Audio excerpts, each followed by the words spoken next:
maksudnya ketika saya dikasih langsung dikasih spare waktu kan, spare waktu, jadi di mana selama itu saya kan mengetahui saya diberi tugas.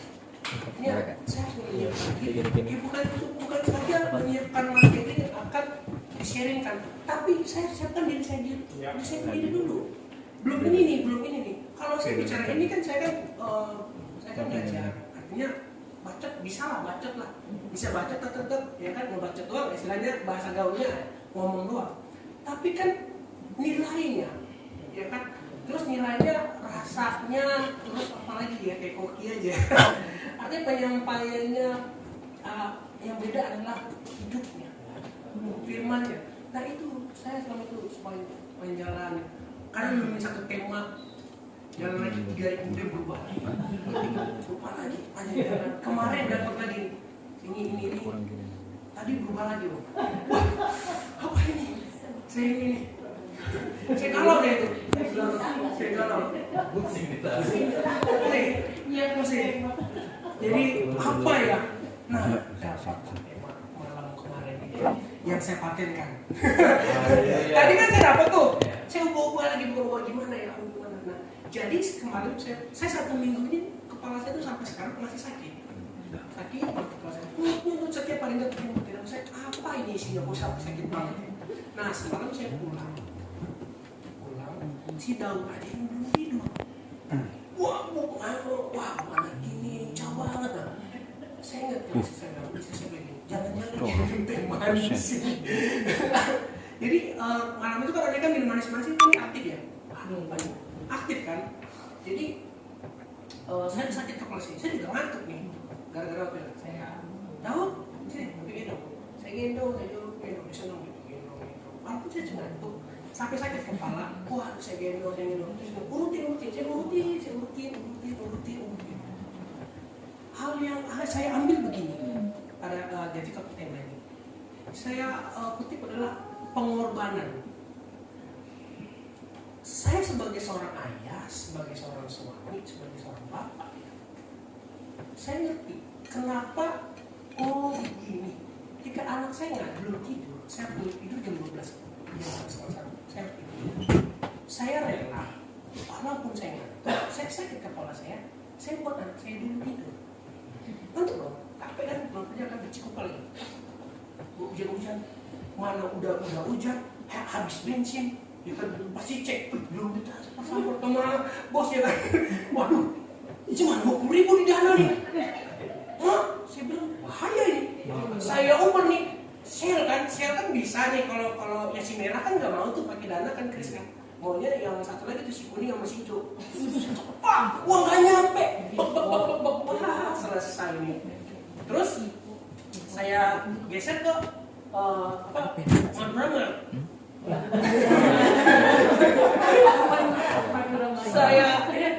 Saya nggak ada uang cash. Terus boleh nggak pakai? Oh udah bisa. Dorong lagi saya. Nggak bisa. Kok nggak bisa? Tahu takut tipu kali ya. Dari mana saya lihat? Saya rapi.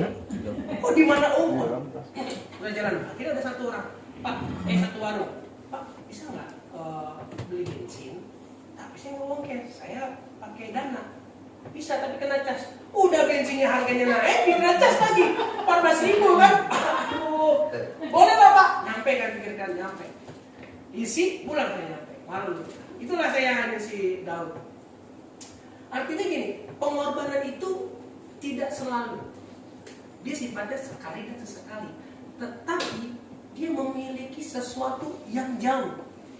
Kalau misalnya tanggung jawab itu secara terus menerus. Yang menurut saya ya, misalnya saya bekerja.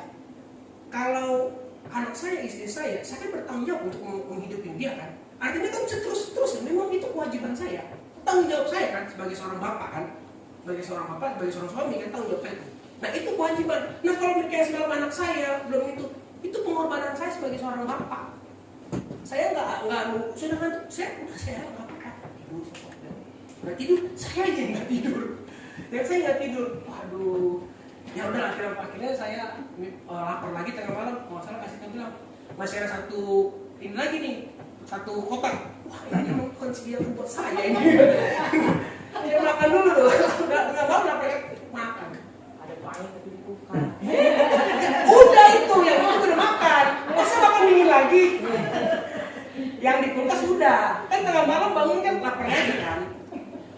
ada yang anget, udah paham.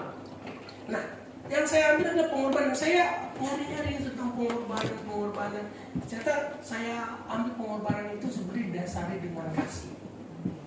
Tidak ada pengorbanan yang lebih besar tanpa kasih.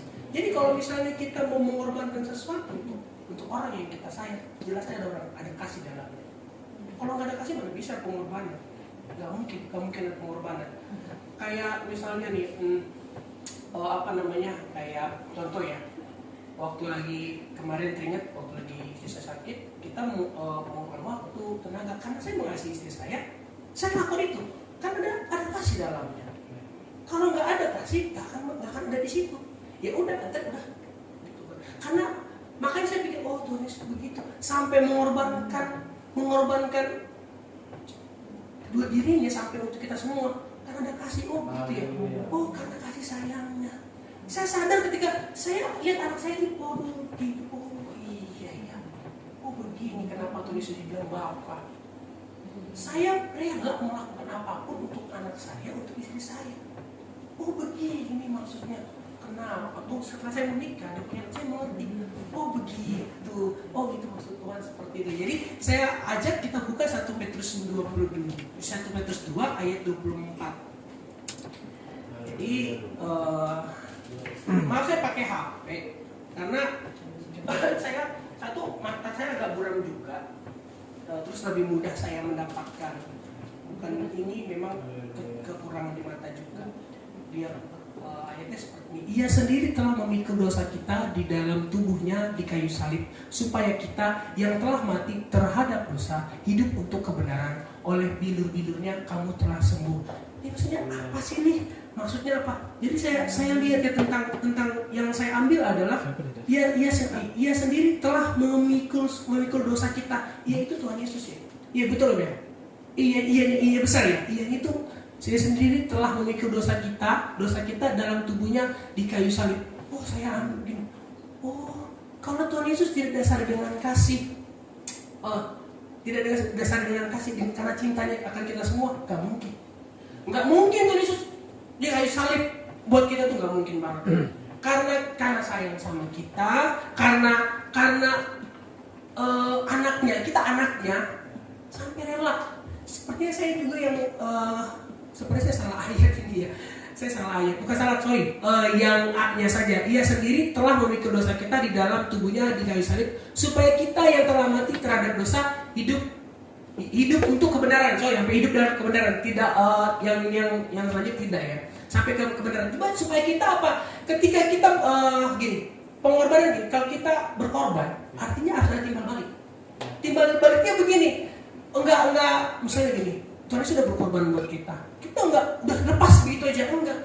Artinya juga kita setelah kita mendapatkan sesuatu dari Tuhan, pengorbanan yang besar, nggak mungkin dong kita ya udah. Kita juga rasa syukur kita, terima kasih. Misalnya saya sama anak saya nggak akan memberikan sesuatu sama saya karena masih tanggung jawab saya. Tapi ketika dia besar, gantian dia yang memberikan. Dia berkorban lagi buat kami. Misalnya orang tua kita yang sebaliknya ya, untuk orang tua. Kayak saya, mama saya nih misalnya, kayak kemarin sempat hubungin, Bu, ada ini nggak? Oh iya mami, walaupun bukan besar, tapi kita memberikan. Ada timbal balik sebenarnya. Begitu juga Tuhan Yesus, kita sudah berkayu salib, lalu kita nggak memberikan apa-apa gitu, nggak bisa. Kita kan anaknya. Kalau Tuhan Yesus mengasihi kita, masa kita nggak mengasihi Dia? Gimana konteksnya? Kita ini anaknya. Kalau kita bukan anaknya, kita nggak mungkin.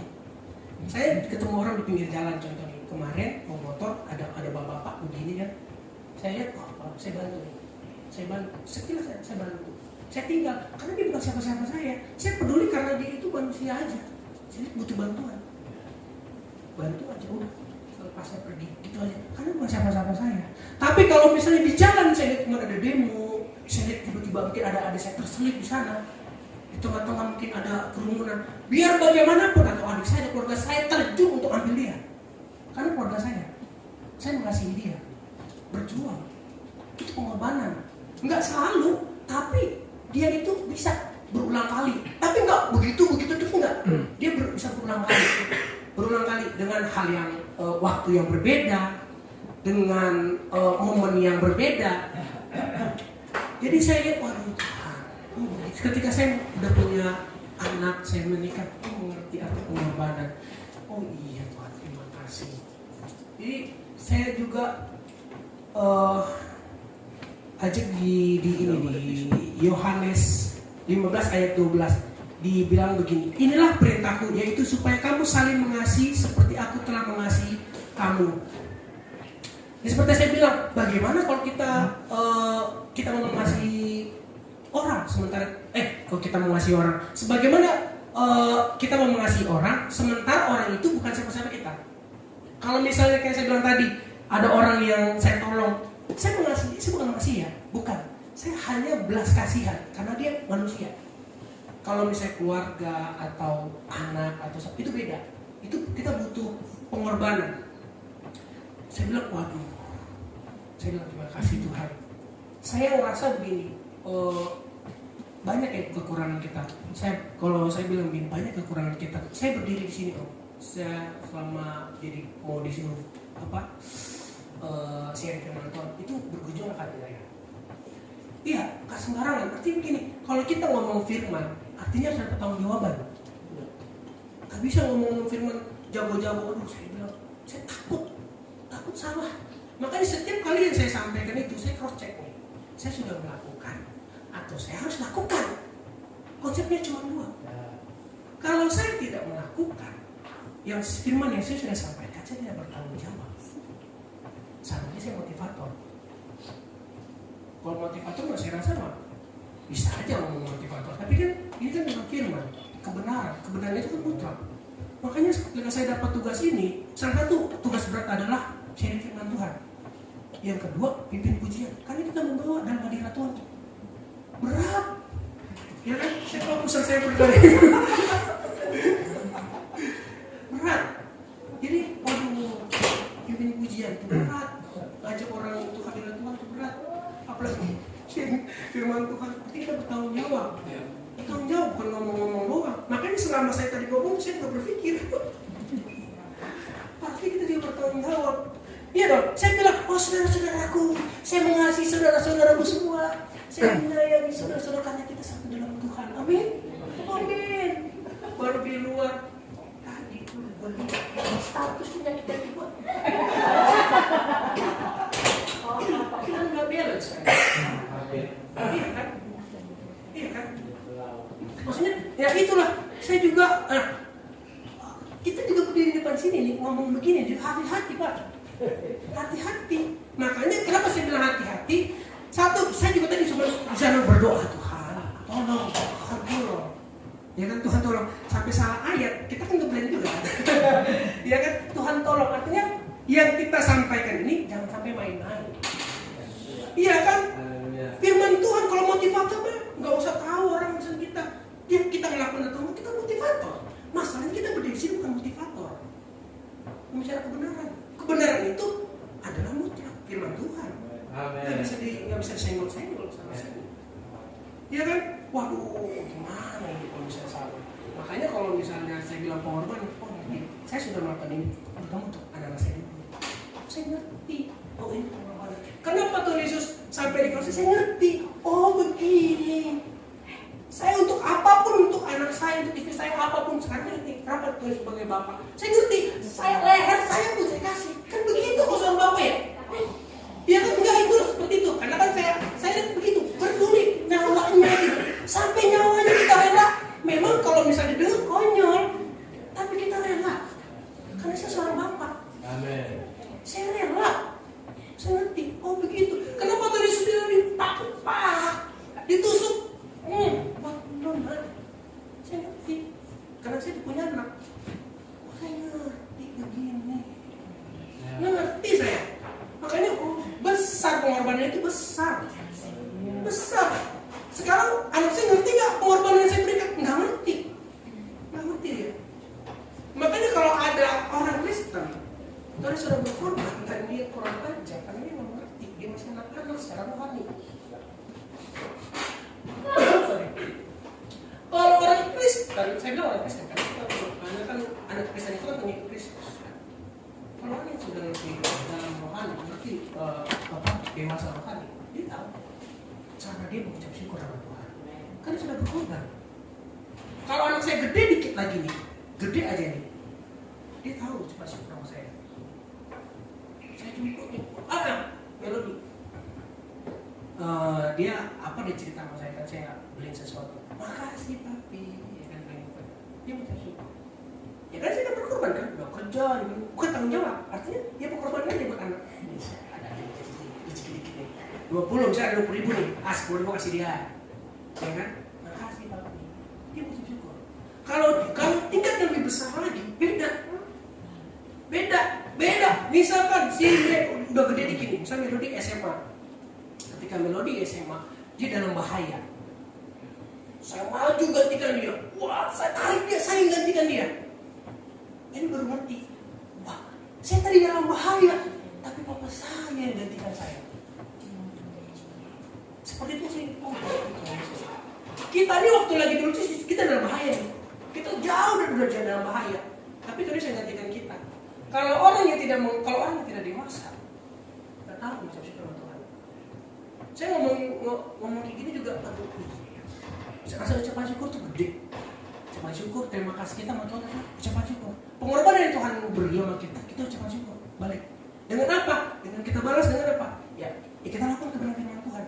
Kenapa Tuhan berfirman menjadi orang Kristen yang benar adalah sangkal diri, pikul salib, ikut aku.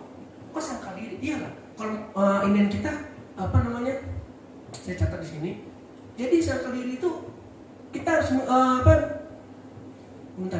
itu diambil deskripsi itu seperti bukan deskripsi, sangkal diri itu kita misalnya kebiasaan mungkin ya kebiasaan lama kita yang jelek kita tanggalin. Kan kita sudah jadi pengikut Yesus nih. Kita harus apa nih sama Tuhan Yesus, maunya Tuhan Yesus nih. Maunya Tuhan Yesus, maunya apa? Kita, egonya kita nih, jeleknya kita tarik dulu, buang. Sangkal diri kita dulu. Mana bisa kalau kita mau ikut Tuhan, mau jadi pengikut Tuhan Yesus, kita nggak mesti dengan sepanggaran yang lama. Nggak bisa. Kita nggak bisa. Kita kan sama seperti Tuhan Yesus. Bukan berarti kita sama seperti Tuhan Yesus yang itu, enggak. Bukan, artinya karakternya. Kalau saya makanya nih ya, waktu lagi jadi pengerja di sini, saya harus berubah. Saya sebelum orang lain itu saya harus diri saya dulu. Kalau misalnya di jalan dulu masih binatang masih keluar ngomong gitu mulut sama kesenggol orang. Kalau sekarang misalnya pas lagi jalan aja di motor nih, papasan ke atas, saya senyum. Lewat. Satu selesai masalah. 2, kalau saya ribut, seandainya itu orang ke depannya tahu saya, mengenal lagi, jadi dendam sama saya. 3, belum tentu saya kalah. Ya kan? Belum tentu kalah. Dia juga belum tentu kalah. Lama tuh. Panjang pikiran saya tuh. Panjang lah. Jadi saya mikir dulu, senyuman aja. Saya lewat tuh, misalnya ada di jalan segala macam. Saya ubah diri saya sendiri dulu. Udah berubah diri saya sendiri dulu, saya udah makin banyak tugas, makin saya cross check diri saya sendiri dulu. Kalau misalnya terlepas saya yakin akan ada sesuatu yang menjadi tersandung buat orang lain, saya mau begini firman Tuhan, ya kan? Lalu saya nggak berubah diri saya sendiri dulu, saya berikan firman Tuhan. Teman-teman sekalian yang tahu saya, bukan jadi berkat, jadi batu sandungan. Saya ngomong, saudara-saudaraku, adik-adikku, berbatas ini hebat banget kayak kan. Tapi yang tahu saya, yang karakter saya, ini orang gak benar, gak sama lu sama yang seperti umumnya, baca lu gak sama kenyataannya. Jadi batu sandungan. Saya gak mau kayak begitu. Gak mau saya. Makanya di dapat tugas, makin lagi saya tuh Tuhan. Maka sepanjang saya tadi sebelum firman Tuhan, saya gak minta Tuhan, ampuni Tuhan. Ampuni dulu. Minta ampun Tuhan. Jadi saya minta ampun sama Tuhan dulu. Dan minta Tuhan ampun sama Tuhan. Tuhan tolong saya. Bimbing saya. Itu jadi ya, berat. Tapi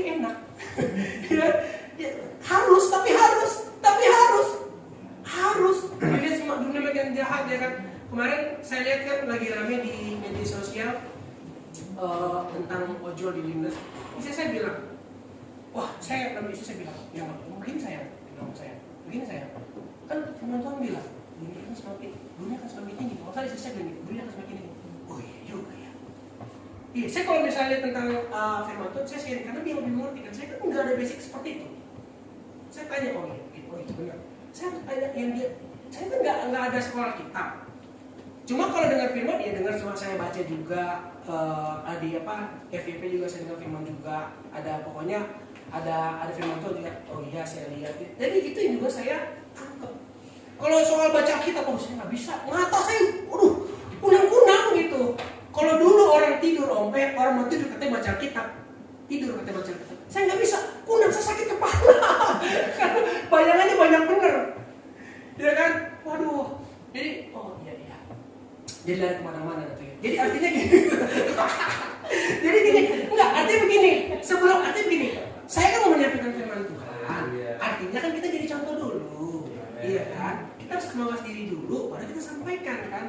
Tentang habis itu, bagaimana saya ini tentang pengorbanan. Bapak saya mengerti pengorbanan seperti apa.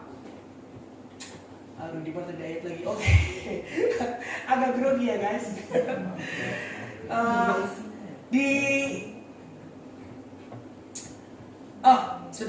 Sudah ayatnya saya sampaikan tadi ya. Di Yohanes terlengkap tadi, ada satu ayat terlengkap. Saya baca aja deh. Di Lukas 9 ayat 23 tadi terlengkap. Ada tadi ayat. Saya cuma kalau sharing ini, saya biasanya cuma tulis ayat-ayat, lalu garis ada kata-kata yang perlu saya tambah, paling itu aja. Lukas 9 ayat 23. Lalu ia berkata kepada Lukas 9 ayat 23, ya. Katanya kepada mereka semua, setiap orang yang mau mengikut aku, ia harus menyangkal dirinya, memikul salibnya setiap hari dan mengikuti aku. Dan itu yang berat. Tapi harus kita lakukan. Saya bilang mengikut aku itu ya. Artinya kita kan kalau di sosial media kan following ya, apa sih follower ya? Kalau kita mengikuti orang itu apa namanya? Following ya? Apalah itu saya ya pokoknya following ya kan? Following. Kalau kita mengikuti following ya, kalau mengikuti tapi follower ya, nah gitu ya. Nah kalau kita following, kalau kita ikuti Yesus, kan kita tahu nih maunya Yesus kan gitu ya. Bagaimana cara tahu yang Tuhan maunya Tuhan Yesus? Kita berdoa ya. Kita minta Tuhan, kalau Tuhan kasih ini, Tuhan ini minta, Tuhan kayak kasih, oh ini anakku dari kehidupannya ini begini. Kita follownya gereja, ya kan gereja. Kita tahu kebiasaan Tuhan tuh kan kita tahu maunya Tuhan kan. Kita tahu maksudnya Tuhan ada di gereja, di persekutuan, kan begitu. Bagaimana kalau kita mau tahu Tuhan mau ini? Cek, saya punya garis keras, saya Kristen abadi, bukan salib gua tuh 2 meter. Ya kan? Lah banyak di Bukit Golgota ya, artinya salib. 1 dan 2 pidana maksudnya. Pokoknya penjahat gua itu tuh. Yang satu yang benar. Nah kita yang mana nih? Kan begitu. Sama-sama salib masalahnya. Tapi kita semua di sini salibnya salib benar. Amin. Iyalah. Masalahnya kalau saya pulang bahaya. Enggak, kita semua orang kita enggak, kita semua adalah karena kita semua pelayan Tuhan. Amin. Karena kita semua pelayan Tuhan. Saya ini orang pastor, tahu persis bagaimana saudara-saudara kita yang di sini. Jadi banyak berubah, benar serius loh. Kita semua banyak berubah. Apalagi saya sama Om kan sama-sama Ambon ya. Kita ngerasa sekolah jalan. Kaget sampai kaget. Wah, bapak saya ini tenang juga ya. Kalau bukan Tuhan yang merubah, siapa? Dulu Om 15 tahun lalu, saya ingat banget Om Ali mau ketok orang. Di jalan dia, kemarin sempat potong perut. Saya ingat. Tapi kalau bukan karena Tuhan yang merubah hati yang siapa lagi? Saya berapa kali ngalamin kita ngalamin trouble, tapi orang itu trouble. Artinya nggak semua orang siap untuk itu. Ya kan, saya juga artinya kita sebelum kita mau pelayanan, kan kita juga dulu dong. Kita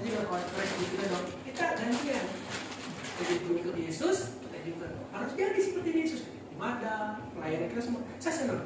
Kita nggak banyak, tapi kita semua terlibat dalam pelayanan. Wah, luar biasa. Iya kan? Enggak gereja nggak gede-gede banget kita kan, tapi masyarakat kita kan lumayan banyak. Tapi rata-rata kita semua berbagian. Keren banget. Karena kita cinta Tuhan. Amin. Iya Pak. Makanya Tuhan gak sia-sia mengorbankan apa sih anaknya yang tunggal gitu ya Pak. Untuk kita semua yang kemarin kita dalam jurang maut tuh, Tuhan tebus kita. Tuhan gak salah pilih orang. Tuhan gak pernah salah. Kita semua sudah benar nih. Kita semua terlibat dalamnya. Haleluya. Haleluya. Puji Tuhan. Dari tadi saya kayak gemetar. Tapi tidak apa. Saya tidak terlalu banyak lebar, panjang karena saya sukacita. Sukacitanya saya diberikan tugas. Kita semua punya tugas yang berbeda-beda. Setiap kita ada tugasnya masing-masing. Kita tidak bisa samakan. Tapi Tuhan melihat kita nilainya sama. Mungkin saudara saya yang dua di sana, ada Nathan, ada Bung Dedi, ngurusin multimedia dengan yang di sini. Upahnya sama apa beda? Sama. Kita sama melayani Tuhan kok, Tuhan yang sama. Melody dan Daud, contohkan saya. Melody dan Daud, misalnya si Melody kasih makan, ambil makan buat saya, si Daud kasih ambil minum sama saya. Nilainya sama nggak buat saya? Sama dong. Anak saya kok masih mau beli buat satu buat saya, atau kasih minum, atau kasih makan. Iya kan? Satu, mungkin istri saya menyiapkan sesuatu buat saya mau berangkat kerja. Bakal nih. Sama kan? Sama. Jadi kalau kita dalam pelayanan, nilainya sama. Cuma saja kita ditaruh tempat yang berbeda-beda. Jadi Tuhan Yesus itu nggak salah buat kita semua. Amin. Ya lebih kurangnya mungkin Bapak Gembala bisa.